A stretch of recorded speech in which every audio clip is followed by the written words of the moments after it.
I think every cell of our body, our entire history as a being, is deeply yearning for an intimacy with community and an intimacy with place that we actually as biological beings have evolved with and through, which is the cultures that existed everywhere before a very short window of agriculture and modernity and technology has enabled us to become so place divorced.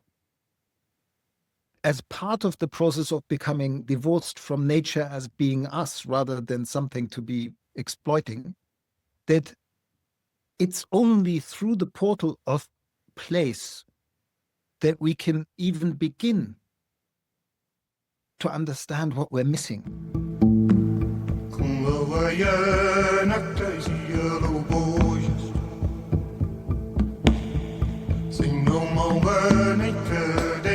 Hi, I'm Rudy, and this is Voices of Emergence. Together with my co-host Alex de Carvalho, we're honored to welcome Daniel Christian Wahl, biologist, whole systems designer, and author of Designing Regenerative Cultures, a field-shaping book inviting us to move beyond sustainability toward cultures that grow the conditions for life to flourish.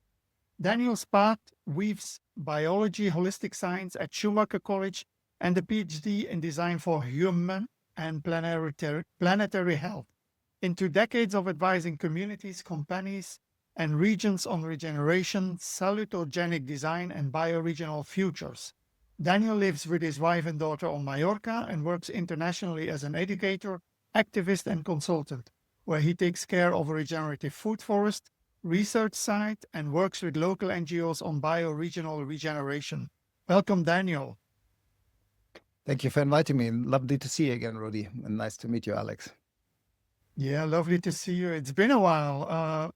So the first question we asked to all our guests here, when you hear the word emergence, what awakens in you? A number of things.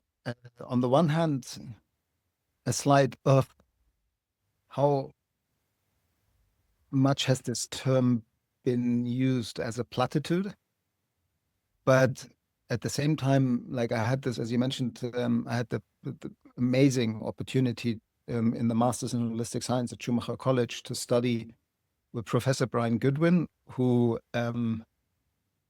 as a biologist and mathematician, together with Stuart Kaufman, was one of the founding members of the Santa Fe Institute of Complexity.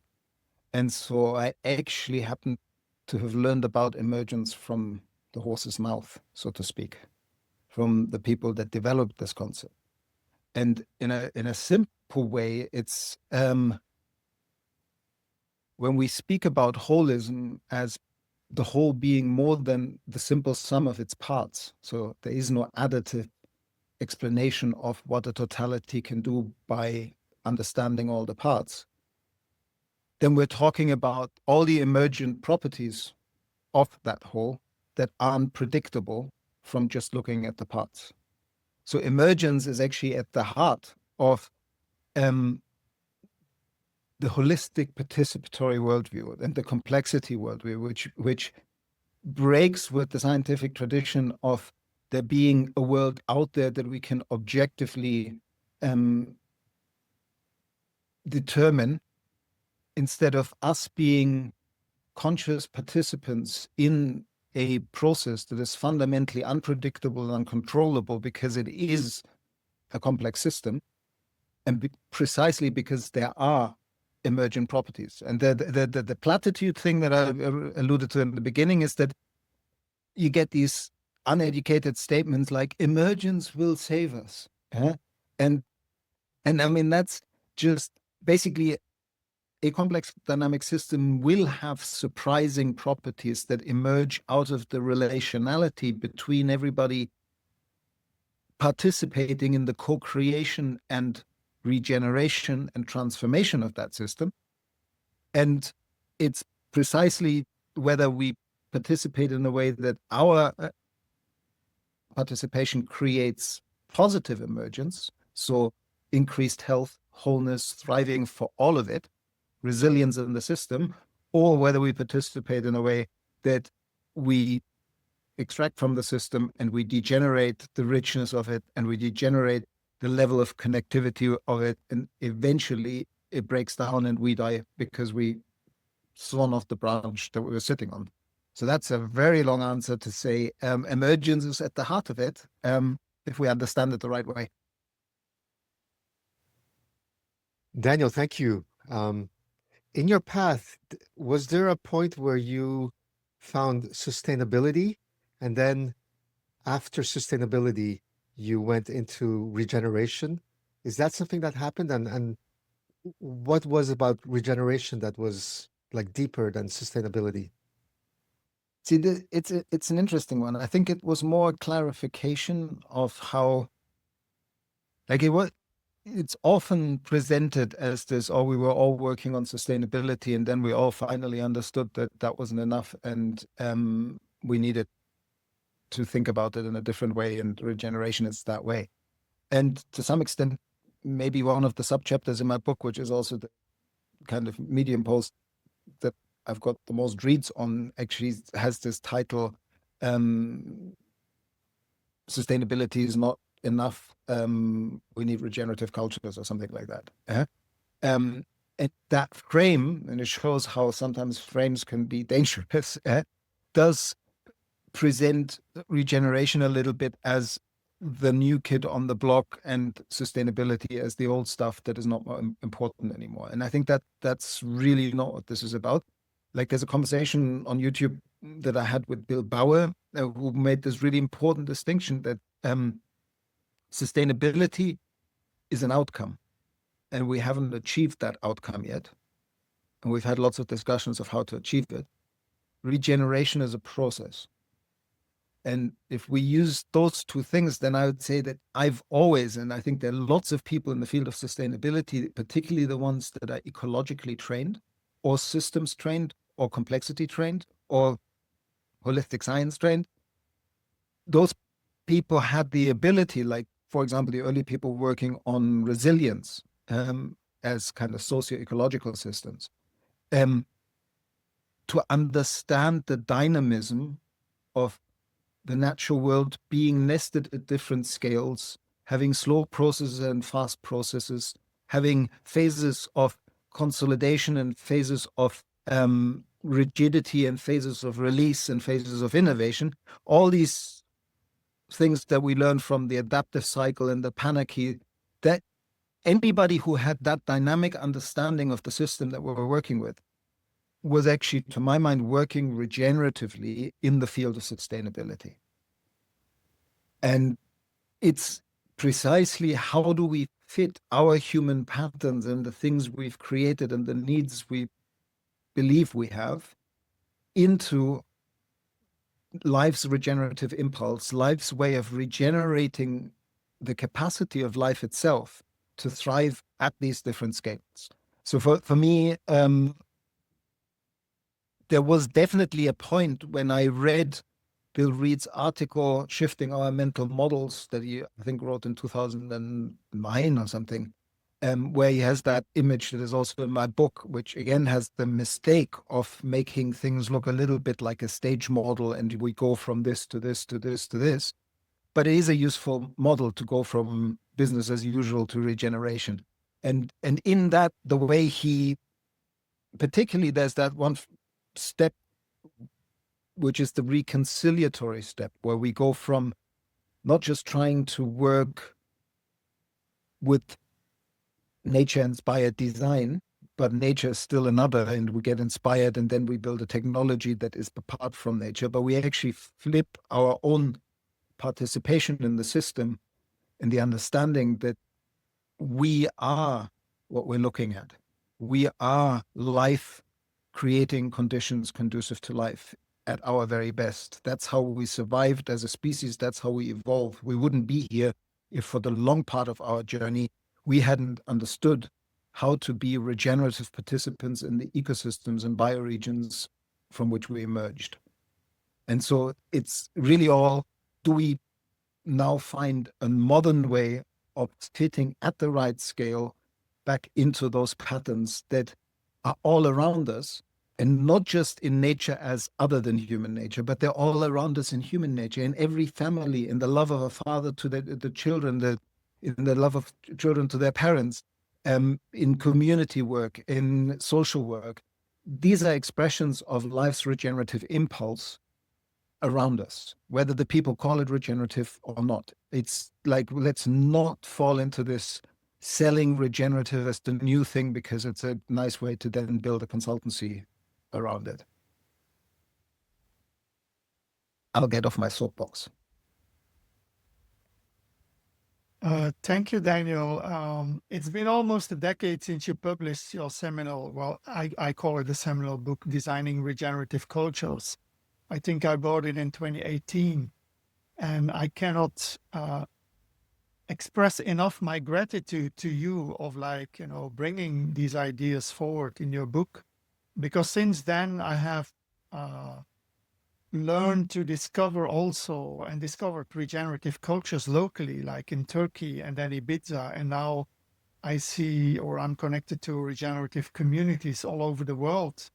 So, but what I wanted to ask you is what has the book, or since then, since the publication of the book, what has it changed for you, like personally, but also in your own view? And what has it initiated, for you personally? Well,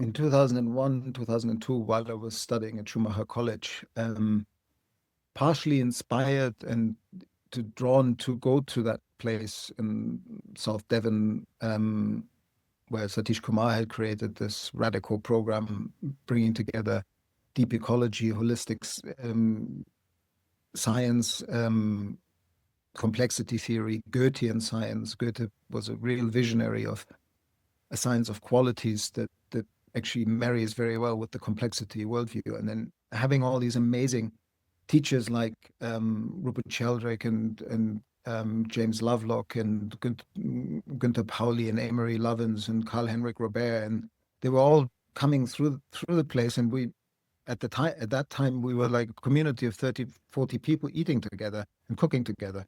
So out of that rich context, I got connected with it through my love for Fritjof Kapra's work, and I was basically always saying, when I grow up, I want to write books like Fritjof Capra, and that was in 2001. And then I also had this moment with the magician, wise beyond belief, Henry Bortoft. He wrote a book called The Wholeness of Nature. And he was one of our teachers. And at one point, he really challenged me and said, like, look, what do you want to write a book for? There are so many books being published every day. And 90% of all books that get published don't sell more than 400 copies. Do you really want to destroy the planet by adding another book just so you have something to your name? And I thought, oh, well, that's a bit of a challenge. And then he basically looked at me in one of those kind of magic Paulo Coelho-like moments of being really fixed with the eye, and then said, well, if you're going to write a book, then make it a work that works. And that notion of a work that works is a notion from alchemy. It's the touchstone. It's the thing that doesn't leave you the option to be who you were before you came in contact with it. And that notion started to take form in my intention around this book. But then the detour happened that I needed to do much more research. So from that master's in holistic science in 2001, 2002, I then wrote a 750-page PhD thesis that he mentioned earlier on design for human and planetary health, using very much this concept by Aaron Antonovsky that we need to create positive health, which for me, again, this salutogenic vision of health is very akin with regeneration, because ultimately when we have a salutogenic approach to health, we try to create positive health at all scales of the system. which means to regenerate the capacity of the system to move into the future despite of ill health attacking. Yeah? So, and then coming out of the academic process of pulling together all this thinking in the PhD process, I then needed to apply it because it felt too. So I spent another 10 years working in the eco-village movement and with transition towns and setting up a UNITAR training center, and then coming to Mallorca because I was beginning to understand it wasn't just the community and kind of experimental eco-village community type scale, but it was the bioregional scale where the real transformation happened. And it's in that context that I wrote the book. And now I finally come to answer your question. The book's fundamentally changed my life because I was finally at a point where for pretty much 15, 20 years, I'd been the humble apprentice doing another course, doing another internship, doing another work for very little money with some organization that was doing great work in order to be able to keep doing this work and this learning. And the book was the first time of really pulling all these gifts together and putting them in a way that hopefully people would get inspired through the questions to take that work deeper. And that it sort of worked. Like, I think it touched a lot of people, and it has transformed me because I've had a little bit more of an audience since then. But again, in comparison to what we talk about with audiences, it's tiny, it's nothing, it's a little bubble that talks to itself. But it's growing. It's and the memes are growing. Like what has happened to me in the last few years is this kind of experience of more and more people in an excited way talking at me with exactly the memes that I can tell you the page number for where they originally came from. And some of these people haven't even got a clue where they've got the memes from that they're talking at me with and trying to tell me, don't you see? And I'm kind of more in this, as you probably can relate to, like from the age point, like you just get to a point where the male ego that wants to flap the wings and say, I wrote that, is gone. Then you kind of look at the person and just say, this is not worth me having that. And you just celebrate the fact that it's traveling. So, but it also has put me into a position that I've done more networking, more enabling, more weaving more effectively. I've been on the boards of a lot of organizations. I've worked, was able to create a way of working with organizations where I find the funding for the work that I do with the organization. So I have a special role in the system, which is all partially on the back of the book. So that's been amazing. And yet it also stopped me from doing more humble reading, learning, writing in the last few years, particularly because I've also become a father shortly after the book and taken on the food forest you mentioned. Uh, Part of me would like to do some more writing and continue the story of that book, but all in perfect timing. It'll happen when it's right. Daniel, in your work, you talk a lot about place, and for the indigenous especially, the place is important where they live. And you also speak about nested scales, local, regional, and global scales. And I think as a city dweller, I'm more in a nested kind of reality. How does, for you, how does biocultural uniqueness figure into our lives and our decision making?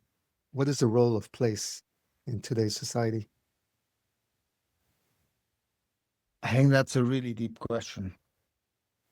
And it's a question that can't really be fully answered by any answer because it has so many facets that one could go into. But I've been asking that question for many years, for some 25 years by now. And partially inspired by the early American bioregionalist thinkers, and even before that, like people like Thomas Berry wrote on place in a beautiful way. And basically, place is context, and context is everything. We live in a relational reality by which the way we participate in understanding that nested complexity of which we are, which we emerge from, Emergence podcast, and that relationality of we are like fruit bodies that pop up from a mycelium that is called life and is a terraforming process for what James Lovelock called Gaia after Jim Golding. Once we understand, and I've lost my thread. Sorry, repeat your question. Where was I going Well, with it? well, I was drawing the comparison with indigenous who, Yeah, the place, yeah, place. Yeah. I the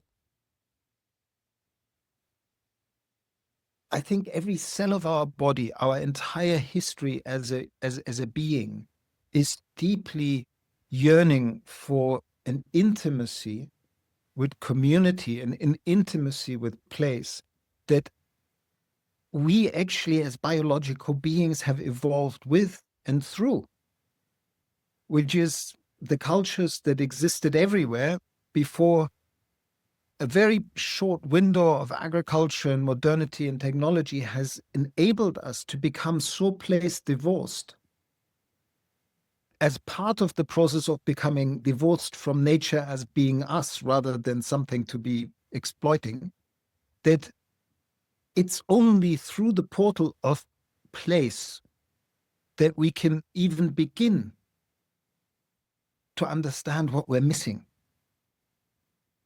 Like all the socio diseases that we now have more and more of depression and all of that is partially because we're so deeply disconnected from place. And we like, and it's not like we all have to go to some perfect, pristine waterfall in a lush green forest to finally find our place. You're saying you're living in a city. Like the real challenge is to understand, like Goethe said 250 years ago, he who does not see nature everywhere sees her nowhere in the right light. Take that sentence, go outside the door from in the city you're in, find a little park bench anywhere, even if there's lots of buses and lots of, and just look at life in front of you, all forms of life, and sit with that sentence. Every bus that goes past, every high riser, every revolving glass door, every honking cowboy and police siren, all of that is part of life. It is a place. And of course, going deep into place, like I remember talking to Charles Marshall, an indigenous Aborigine elder and a marine scientist in Australia, and her sharing how the law keepers of her tribe in the area of Sydney, they still know the river under the tarmac and the stories that connect to that place that is now called Downtown City Centre, Sydney, way before Cook set foot on that land. And it's that relationship to place that we need to rediscover. There are cultures like the Aborigine culture, which most recent research seems to suggest 105,000 years of unbroken relationship to place for some Aborigine dwellers. That's a long time. And there's not in a kind of, oh, we all need to think like that and go back into that particular indigenous wisdom, but there is something to be learned from how to be in a right relationship with place, how to even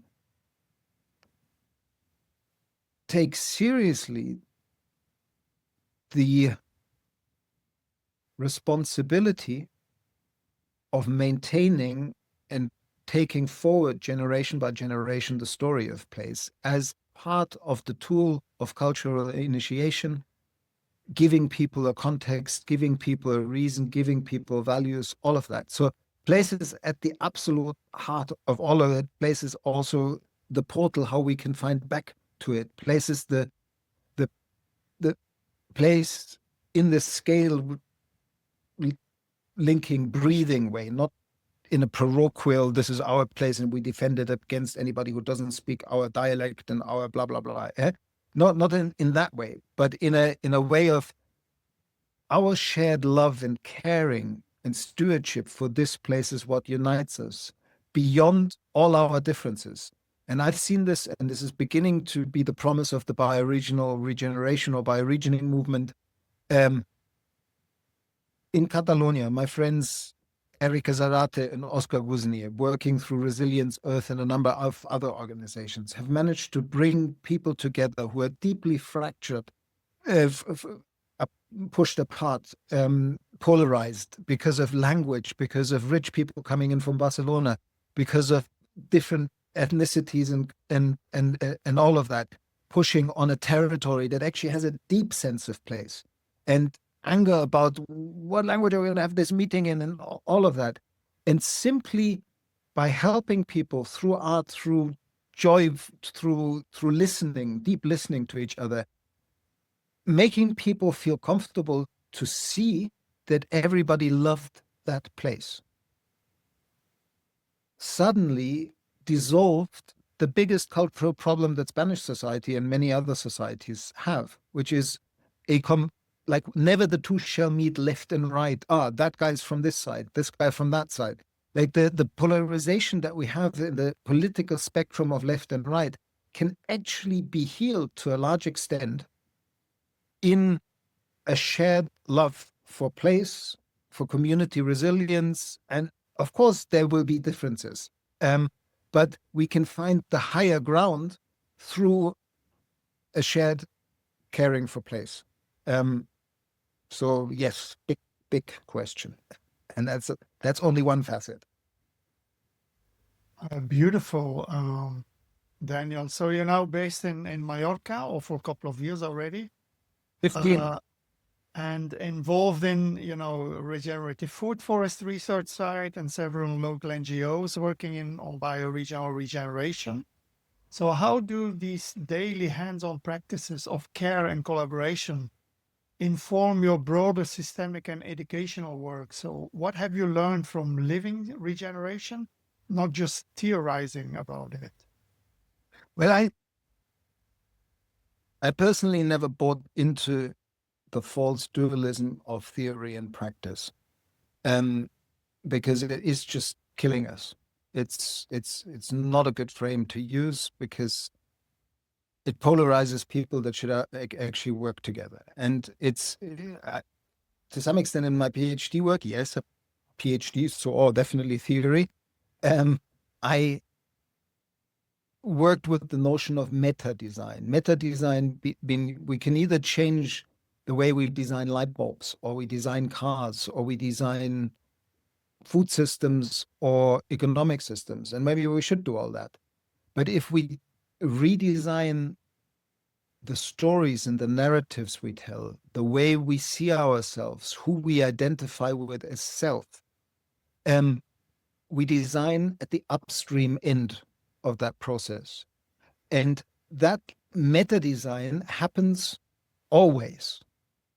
So when somebody says to you, oh, that sounds terribly theoretical and I don't get it, all they're really saying is, I have never questioned my own worldview. I have never taken off my glasses to see what I can't see because I've been looking through it my entire life and I've been conditioned to look through it my entire life. And so it's simply a not very useful statement to say theory and practice, because all we're doing when we're just focusing on practice is not questioning and doing what Einstein defined as madness, doing the same thing over and over again, expecting a different result. But if we don't shift the worldview and the frames, and so that said, for me, the two always inform each other. So I constantly just today, I was talking with one of my collaborators, amazing guy called Joe Holz, who set up an organization called FIM, Fundación Iniciativas Mediterránea. And we're in the middle of pulling all the right players together to create what at the working title is a regenerative forestry hub for the Balearics or for Mallorca, mainly with view of reinitiating the sustainable and regenerative land care that has happened in the Tramontana Mountains for centuries in order to prevent it from burning down. That stopped when the carbonaires and the charcoal makers and the chalk makers weren't profitable anymore, and people parceled up the Tramontana to be owned by 96% private owners. We now need to, in order to avoid it burning down, which it will if we don't intervene, we need to find a way of making it economically viable again for people to access the biomass that is currently a tinderbox lying around, hasn't been dealt with. Most land is just abandoned. And that means technical questions of having the right equipment to even get up the little forestry roads that only have a certain width and all of that. And in order to bring all that together and bring all these budding pieces that exist, like a pellet maker and a wood chip maker and a biochar maker and somebody wanting to create biogas into one conversation, we this week on Thursday have a meeting to bring everybody together. But in 2008, I was living in Findhorn and I was working with the United Nations Training Center running workshops for local authority. And we did one on eco-industrial parks, on how powerful the original thinking that is behind what is now so popular as circular economy, which was the third rebrand. The second rebrand was Cradle to Cradle. And before that, it was called either industrial symbiosis, industrial ecology, or eco-industrial parks. And at that point, they paid attention to place, to locality, to the right scale. And I basically did a theoretical presentation on the power of eco-industrial parks, showing lots of good examples. And the presentation is still being used in a lot of places, but nothing really happened back then in Morayshire in Scotland. But now, 18 years later, what we're pulling together here on Mallorca is possibly finally approaching what I was talking about back then. And part of what I was talking about was also a project that my PhD, like the professor I did my PhD with, one of the two, John Todd, he developed an eco-industrial park in Burlington, Vermont in the 90s that only existed for 3 years, but it was really groundbreaking. And we can now have an opportunity to, again, it was practical, but it didn't last. Now might be the time to bring all these practical and theoretical things together and actually put them into action here on Mallorca. And in similar ways, this need of integration at higher levels, like whether it's integration in the forestry sector or integration that we're working on bringing the whole conversation about land and sea into one narrative. So there's an organization that has been set up with the help of lots of friends called the Alianza Mar y Terra, the Sea and Land Alliance that connects NGOs around Mallorca. And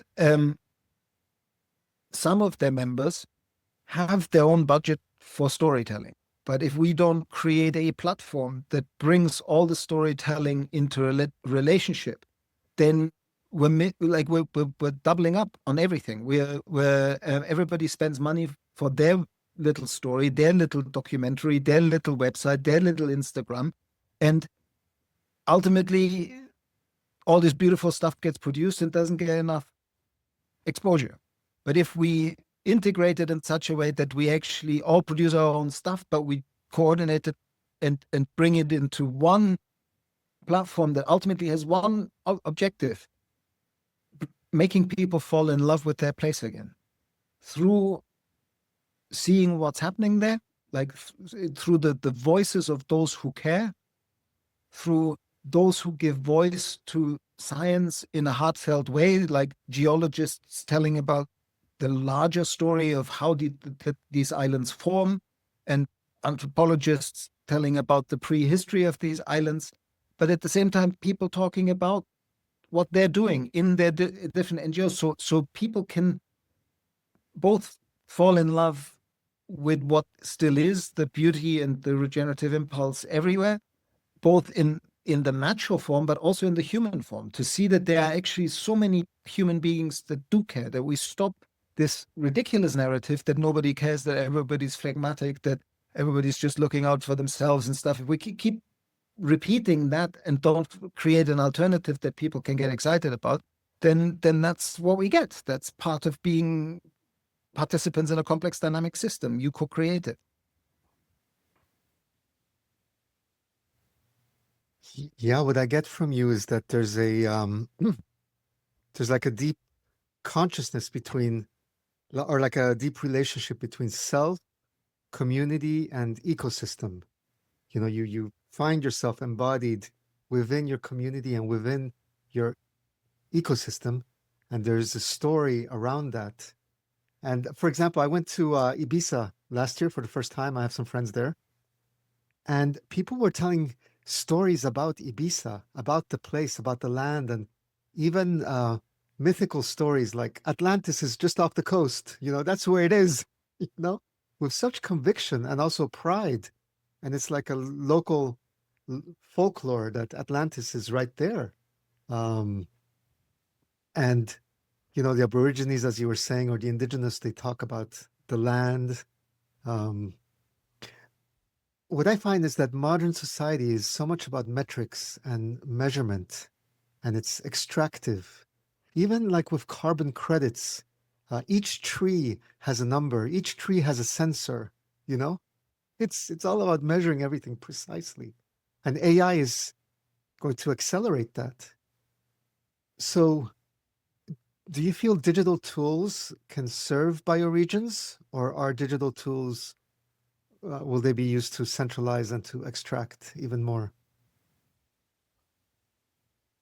Well, I mentioned Johann Wolfgang von Goethe, German poet, scientist, thinker 250 years ago. Not so many people know that what we all know, The Wizard's Apprentice, the comic from Walt Disney, when the Wizard's Apprentice gets the broomsticks to help him, and then everything gets flooded because they run away with it. This Wizard's Apprentice is Disney's version of a Goethe poem. And Goethe wrote the adult version, which is Faust, the famous piece of literature that also Marlowe wrote.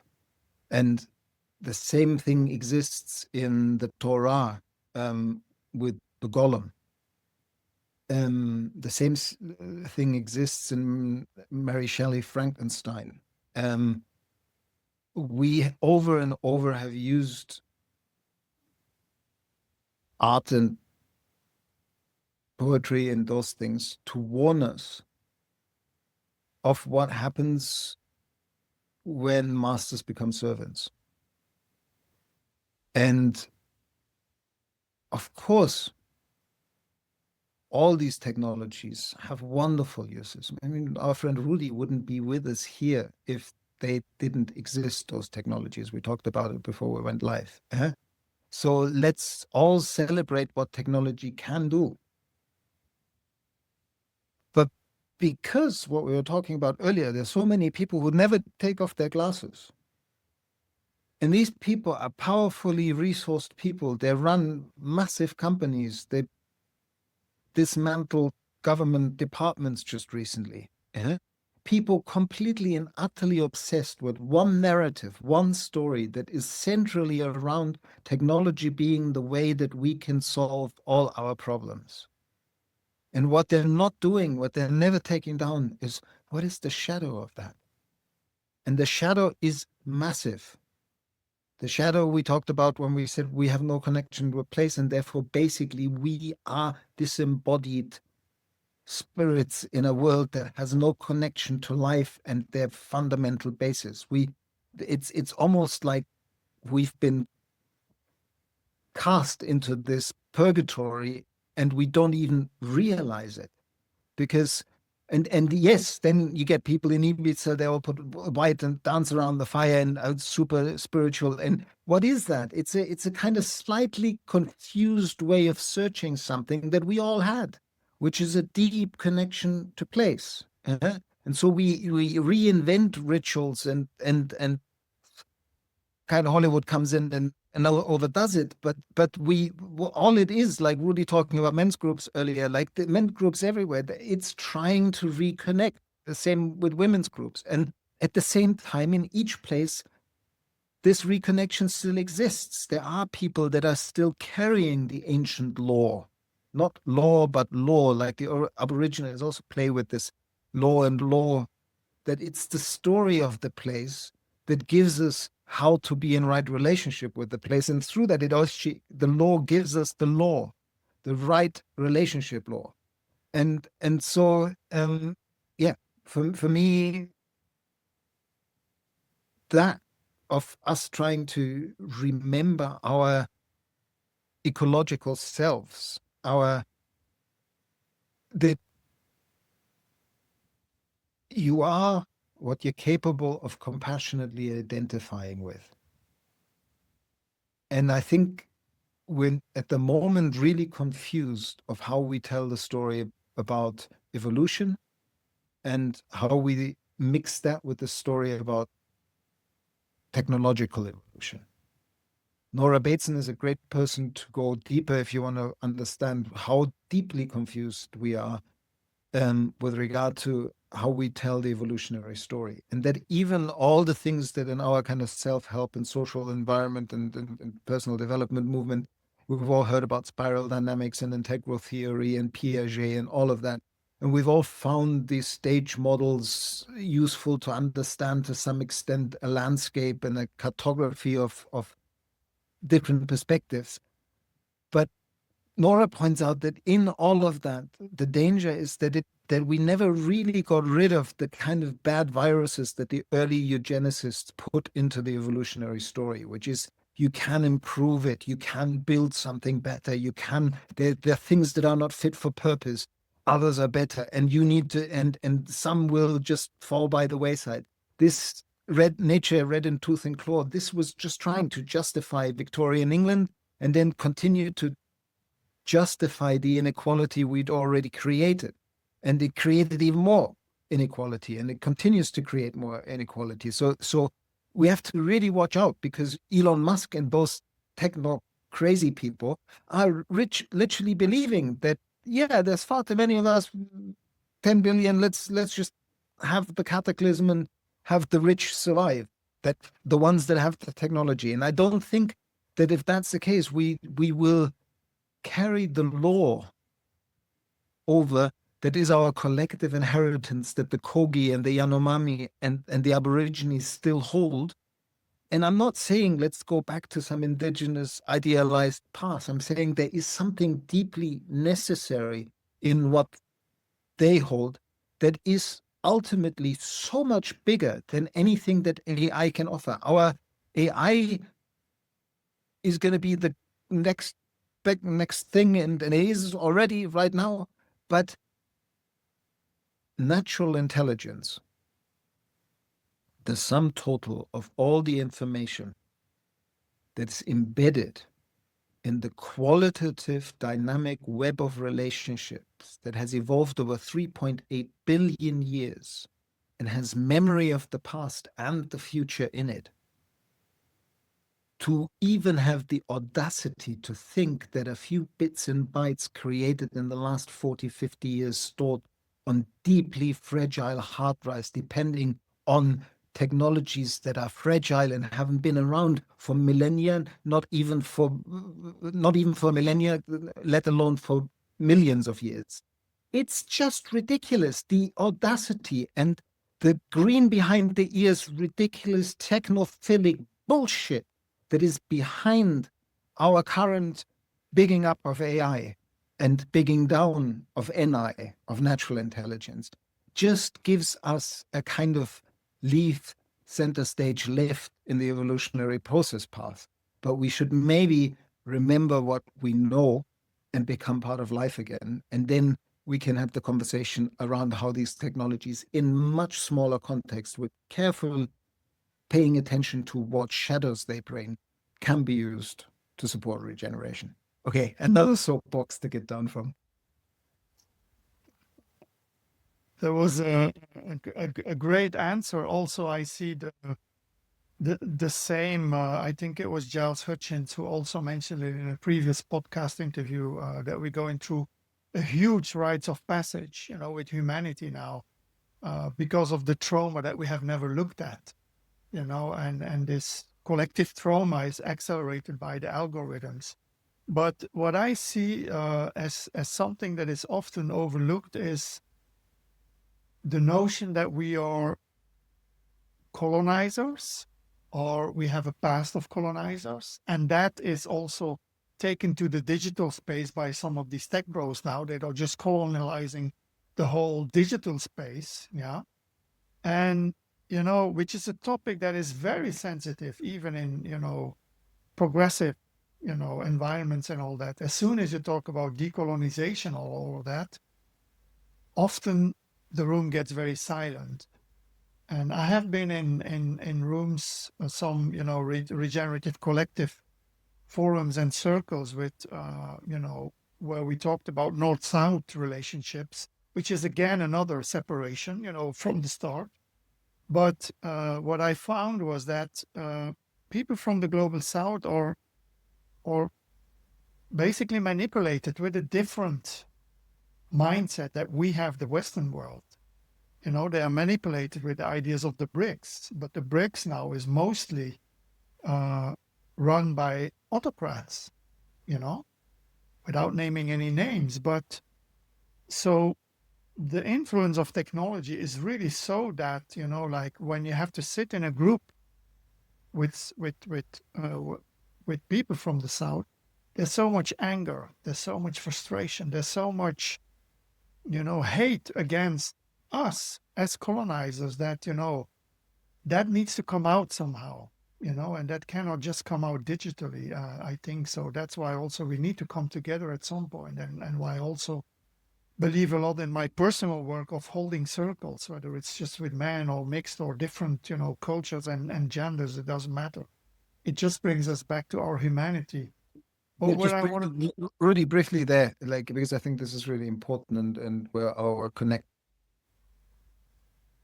circle work is probably one of the most ancient sacred technologies of humanity. And it is, to some extent, what makes us human. Find a proto-human that didn't sit in circles around the fire, and it's an ape. So the minute you could say that circle work is what makes us human. And it is that listening from the heart, that sharing from the heart, that collective sense making, that celebrating of multiple perspectives can mount up to a wisdom that is not held in the individual, but in the collective, and that there are processes to access that wisdom that is beyond everybody. And that if you sit in that circle for long enough, you've experienced it, that you can hear yourself voice a wisdom during a council on a particular topic that you had absolutely no idea that that wisdom was inside your body before. You literally get floored when you stop speaking because you've said something where you kind of said, where did that come from? And anybody who's had that experience stops being theoretical about collective consciousness and something being beyond our body, because you suddenly realize that they are technologies to just spend 90 minutes in a circle together around the fire with some basic agreements, and suddenly you can access something that you didn't know was there. And so that's what I mean. It's like, how can we be so obsessed with what AI can do and the new app, and now you can ask the app to make you an app and so, or write your book or whatever you want, or you can have that robot that you can download all your fancies into and lose yourself in your own body story. Like, it's ridiculous how many off-roads we offer instead of giving people on-roads into processes that have actually made us human and made us be in right relationship with each other and be in right relationship with place. Sorry, I stopped you in mid-flow, but I think this is a nice thing to put into your podcast. Yeah, definitely. That's also my feeling, like I saw a couple of years ago, like, and even after my heart surgery, what I'm going to do with my life, because I'm nearly at pension age also, so, and then I just decided, like, what makes me most fulfilling and feel alive is to sit in circles with other human beings. It doesn't matter who they are, men or women or gender, it doesn't matter. Just to sit in circle and be present. And I learned also, or I learned to facilitate of just how to sit in presence with what is, with the complexities of the world and the polarities of the world as we know it, and just sit with that, and I can't even remember my question now from before, so I'm gonna hand back to Alex then for the next question. Yeah, I mean, this, what you were talking about, circle work, brings to mind David Abrams, who wrote a book called Spell of the Sensuous. And he talks about language and people, sitting in circles and how important that was, too. So yeah, thank you for bringing that up. Um, you also brought up Gollum and Frankenstein, and that brings to mind Moloch. And these are forces that exist somehow, on this planet. And so we see that sustainability becomes greenwashing, regeneration becomes regen washing, regeneration becomes a brand instead of a true deep process. Um, is that like a collective resistance to right relationship? And are there any counter moves when this kind of thing is happening? I wish there were, but my council teacher and wise elder, Gigi Coyle, said sometimes the best response is to stir into the skid. When you do driver's training and if your car is about to lose traction, if you try to balance it by yanking the steering wheel in the opposite direction, you make it worse. So if you steer into the skid, you have a higher chance of to stop. So anyway, I think it's the same with these inevitable processes of stuff being absorbed. I mean, it and bastardized and used for marketing purposes, and memes get retold without reference to where they come from, and even misrepresented. But that's just what happens. And all you can do is to work with those that you can reach to sound the note that there is a way of going deeper. Like I think of it very often as a funnel. And once you get to that point that all this self-generated, like basically all the consultants who just have the habit of finding the new adjective and then they close the old folder that says integral or circular or lean or smart or whatever it said for a while. And now they open up a new folder that says regenerative, and then they throw lots of stuff in and begin to build the model to do another loop in their 10, 15, 20-year cycles of selling the new stuff. And that's basically what happened. And you get like people who jump off the bandwagon in Boston consultancy or McKinsey or stuff and create another little outfit that they run for a while, and suddenly they pretend that they know what regeneration is all about. And how do I prove it? Oh, well, we're ex-McKinsey and we're ex-Boston Consulting. We always know what we're talking about. And it's just, it becomes really, and I had bizarre moments of little secretaries from the Siemens Foundation telling me that I should talk for free at the Siemens Foundation about regeneration. And the big hitters are coming, like John Elkington and Paul Hawken. And I said, yeah, interesting that they also come to Mallorca to just sit with me in the mountain. That John Elkington is coming tomorrow with his entire team. Like these moments happen to me quite a lot in that process of seeing how it gets co-opted and how some people try to write it and then they don't believe in the meme anymore and they shall jump to the next thing. But I feel that life itself is behind us. If you keep reminding people that there is nothing new to sell, that it isn't a new brand that you can build your consultancy offer on. Well, you can if you want to, yeah? But that it actually happens in every cell of your body, in every organ, in every ecosystem, and that there wouldn't be evolution, there wouldn't be health, there wouldn't be resilience if there wasn't a process at these different scales that regenerates, that creates conditions for more life to be possible. And including that is the dissolution of stuff. Like you mentioned, David Abram, wise elder. Remember reading Spell of the Centuries, one of the really impactful books that I read while I was at Schumacher College in 2001. I actually met him there in 2001 as well. And I've recently interviewed him a couple of times on a podcast. And he's part of a project which is called the Dark Mountain Project that dares to have the maturity to say maybe there's also a pattern, a larger pattern at work that we've seen over and over and over again, that civilizations aren't very long lasting. And that we are at a point that so much about this system too large not to fail that we've created is fundamentally against how life regenerates.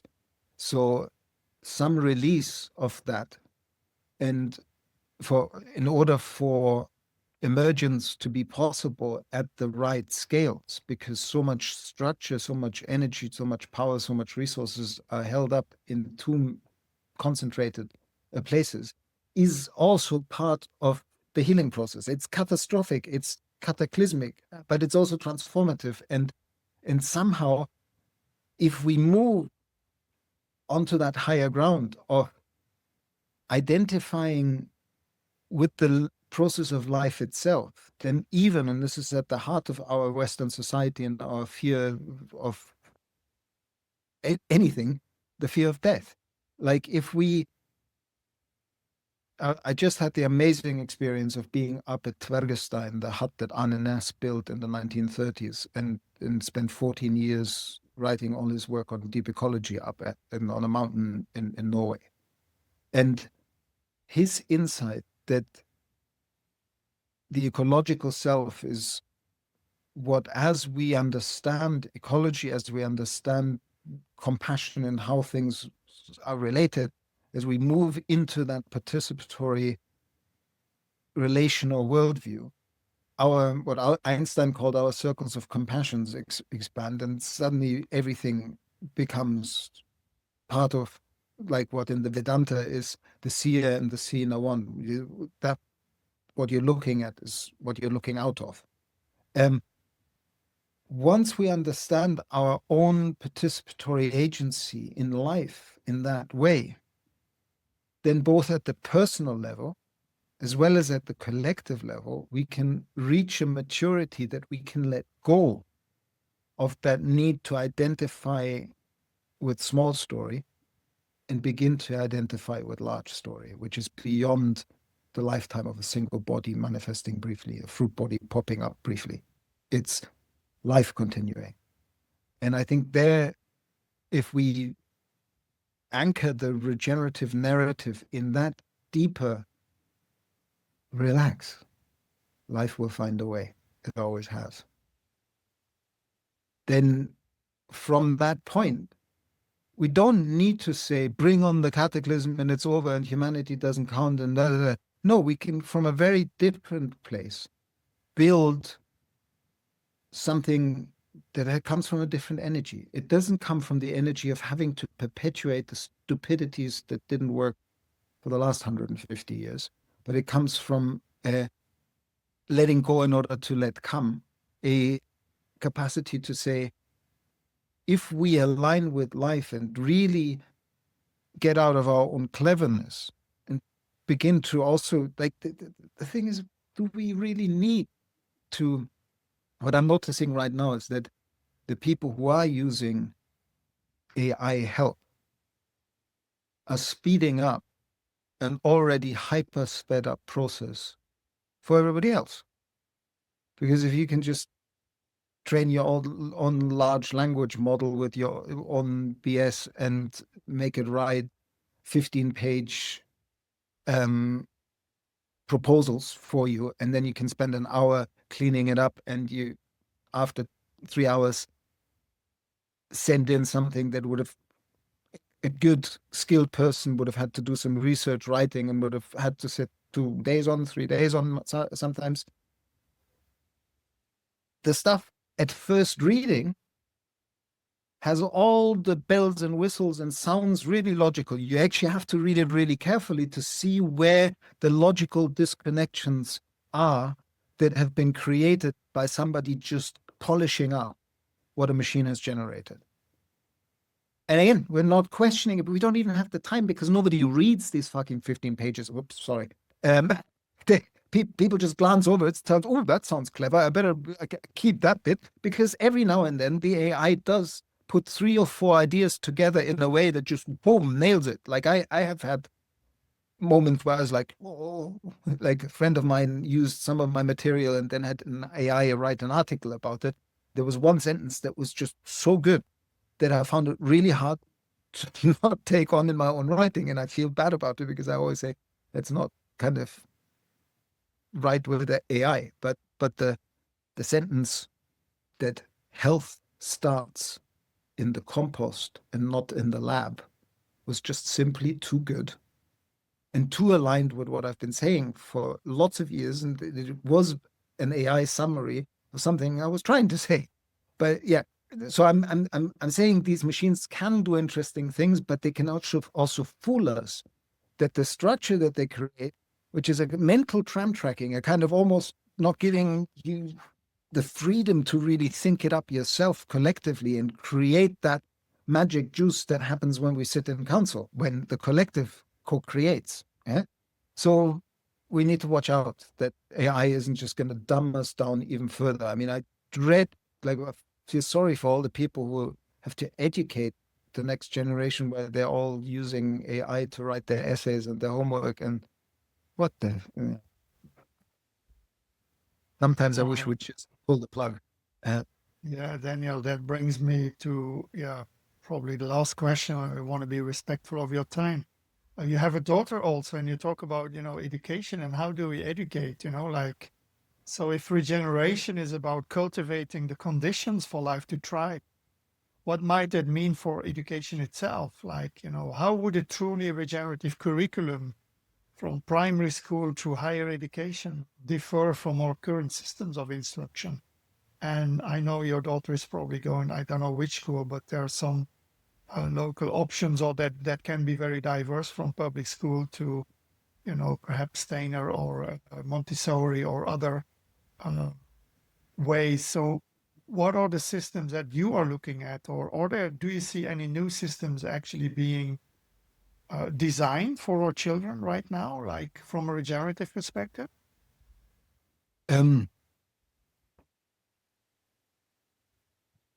We had evolved a wonderful education system in connection with our history, our law, the stories of our ancestors, our community, and our place. And it was called community. The famous sentence, it takes a village to raise a child. If we don't have the village, any education system is the opposite of what it pretends to be. A friend of mine once really floored me, because I've been an educator professionally for probably more centrally than anything else that I've also been for 25 years. And when I first at the Planet Local Summit in Bristol 2 or 3 years back, wonderful event that Helen and Norbert Hodge pulled together and kind of united the tribes. And one of the friend I got to see again at this event was Manish Jain, Harvard-educated Indian guy who worked for the World Bank and all sorts of things, and then just basically said, nah, this isn't going the right way. Went back to India and worked with Ecoversity and Grandmother University and Jail University and like really hacking the system to show that we can learn through daily life as well. And Manish at this event starts his intervention with one question, and this goes to the stomach with your question. What if education is the worst crime ever committed against humanity? First, I was outraged. I mean, well, but if you let it again, if you sit with it for a bit, you can see how this model that was copied with the early factories of having a bunch of tables in lines with 2 kids per table and 4 tables per line and 35 kids in the class, and everybody looks at the whiteboard, and how early we bring it in, and now with all this ridiculous, immature, uninitiated adults who have been made to believe in the god of technology, creating the curricula for how teachers have to bring in all of that as well, to even more connect kids at the age of 11 to their Google Chromebook or whatever to do everything online. This is a factory of killing creativity, of causing trauma, of numbing living, diverse, neurologically diverse, and on all sorts of ways diverse children into what the current system does. It cuts away the sides of the bell curve and only deals with the middle of the bell curve. But we know that any kind of innovation, any kind of evolution, any kind of regeneration of what the bell curve is all about comes from the edges, not from the center. But our education says, oh, you are a bit active, have some Ritalin. Oh, you a bit like this, have some of this. It's just outrageous. And are we doing something about it? Yes, caring parents who can have enough privilege or make choices in such a way can put their children in other less bad alternatives. My daughter goes to a wonderful school, very committed people, but even there, the tension of that system being in the cloud of an education system, I observed the parents boldly saying, my daughter goes to now and she's different and we don't have tests and we don't have this and do that. And then 2 years later, they go, oh, yeah, but my primo, my nephew is in a classical school and he already knows how to kind of regurgitate the alphabet backwards and forwards and does this. And my daughter still doesn't write very well.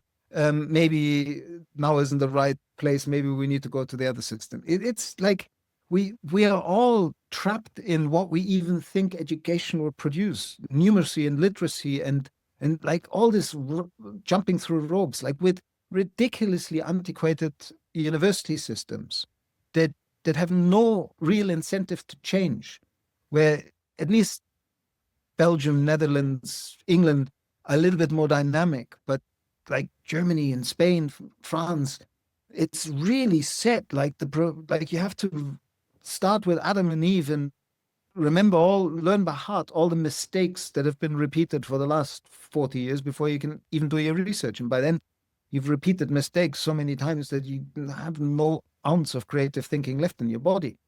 So education, we've got another 3 minutes. Where do we start? I don't know.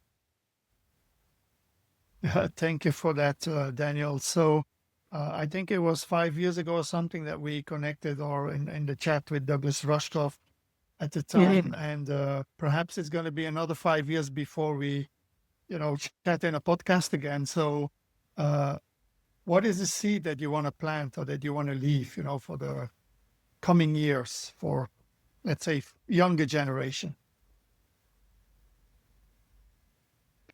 I just briefly, may I have time to quickly find it? Hold on a sec.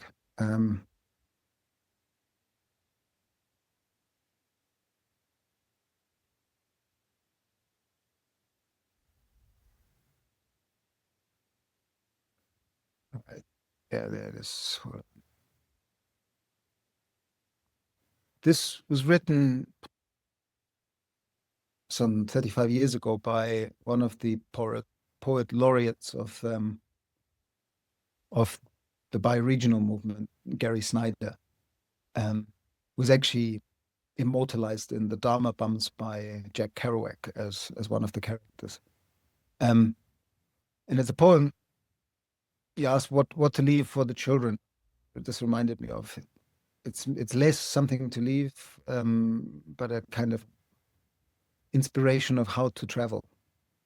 It's called For the Children. The rising hills, the slopes of statistics lie before us. The steep climb of everything going up, up, as we all go down. In the next century, or the one beyond that, they say, are valleys, pastures. We can meet there in peace if we make it. To climb these coming crests, one word to you and your children. Stay together. Learn the flowers. Go light.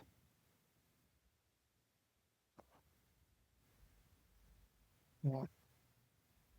Thank you, Daniel, for your, your wisdom and your, sharing your time with us. I really value that a lot. And I'm going to listen to this a couple of times again from all your wisdom words, they keep resonating, and I think 2 weeks ago we had Bayo Akomolafe, another soul that's like, so, like good with the words and so beautiful. And it's really a privilege for me, and I think for our listeners also, to listen to your type of embodied wisdom, so, and I deeply appreciate your time, and thank you. And I wish you well, with your family in Mallorca. And, once I have my pension here, controlled, I'll definitely fly into Mallorca one day and we'll have a chat. Before let's do a circle together. Yeah. No, but it's interesting. I mean, thanks for inviting me and stuff, but it's just a final reflection, which is like, I mean, of course, I get to sometimes have the privilege of interviewing Bio or being with Bio and with Tyson and all these people, but it's weird. Really, what we're needing to model is the wisdom that we all carry within us, and there is something really bizarrely not healthy around. Like sometimes I sit in these situations on webinars or podcasts or whatever, and you can people ask you anything, and you're supposed to have a clever answer. And of course, sometimes there are similar questions, and you have your little talking pieces that might carry some insight, but yeah, there's something that I don't feel so comfortable with sometimes with pretending like I have an answer for everything, because I don't. I'm also living the question, and I think if we all carry that humility of proving ourselves wrong sometimes, it's yeah, it's something that I sit with a lot, because thanks for all the nice words, but I don't feel like I have that much wisdom to share. If anything, in that spirit of counsel, if you listen carefully for what the wisdom that is in the natural intelligence wants to come through you, and you clear out your ego enough that you can give voice to that wisdom, then that can become a practice that is possible. But it stops being possible the minute you take the compliments for wisdom that isn't yours. Well, Daniel, I am deeply grateful. I received a lot, and I felt your heart and your integrity in everything you were saying, and I feel it's a blessing for me to be here with the two of you. So thank you so much. Thank you. Thank you for doing this podcast, and I hope it travels widely.